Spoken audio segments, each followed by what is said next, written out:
My name is Alexandera Jacobs, and I have been a police communications dispatcher here with the Sheriff's Office since October of 2018. My day is a graveyard shift, so my shift starts at 10:30 p.m.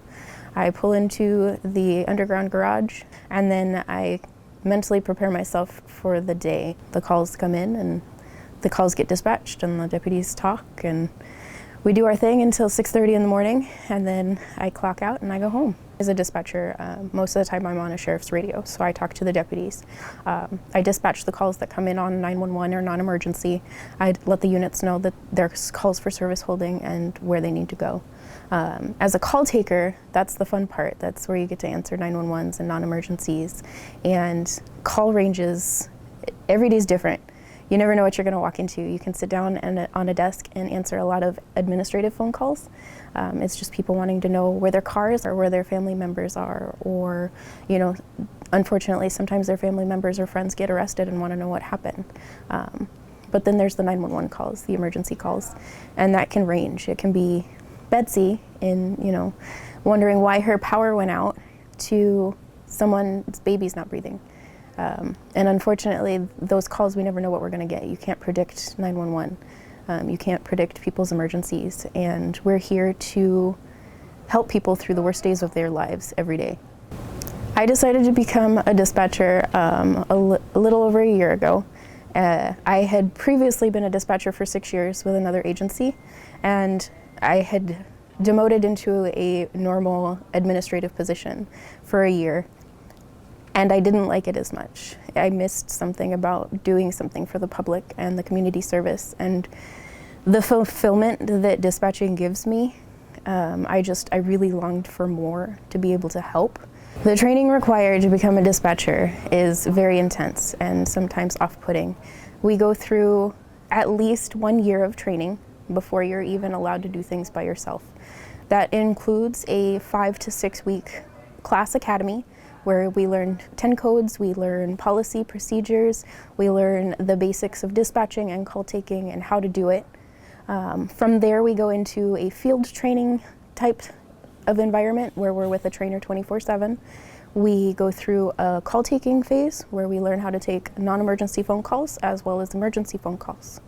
From that phase, you go into a radio training if you're a dispatcher. If you're a call taker, once you're released, you're just a call taker. Dispatchers then spend another several months doing radio dispatching training, where that's how do you talk on the radio, how do you have proper etiquette on the radio, what you can and can't say over live air, dispatching calls, talking to units, learning geography. Geography is a big one. We have a lot of square mileage in Maricopa County, and a lot of it is more rural than people would imagine. So it's a lot harder to dispatch people into Tonopah, and some people don't realize that Tonopah is in Maricopa County. So it's a lot of learning about where we actually have law enforcement capabilities in the county. What I wish that people knew about dispatching and 911 police communicators is that we're human. A lot of people, they don't think when they're having bad days or when they're in the worst situations of their lives that they're talking to another human. They don't expect it. It doesn't click with them. They just want help now because they're scared. They're afraid. They're terrified of whatever the situation that they're in. And sometimes we get treated less than human. And unfortunately, it takes a toll on people. And as a dispatcher and as a telecommunicator, we are trained to take that. We are trained to put it aside, not take things personal, and do our job, because that is what we're here to do. But it still affects us. It still causes an emotional response from us. And PTSD and mental health is unfortunately something that gets overlooked in dispatch because we're not first responders yet. We are considered clerical. We are in an administrative position, but we are true first responders, in my opinion. And sometimes I think that the public doesn't realize that it takes just as much of a toll on us that your baby's not breathing as the officers that arrive on scene.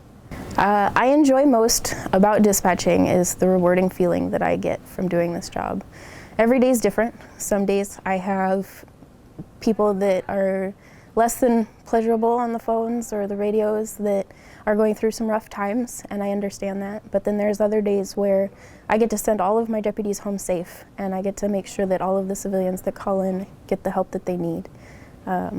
They call us looking for help because they don't know what to do. And it's very rewarding being able to guide people through those rough moments and being able to get to the other side of those.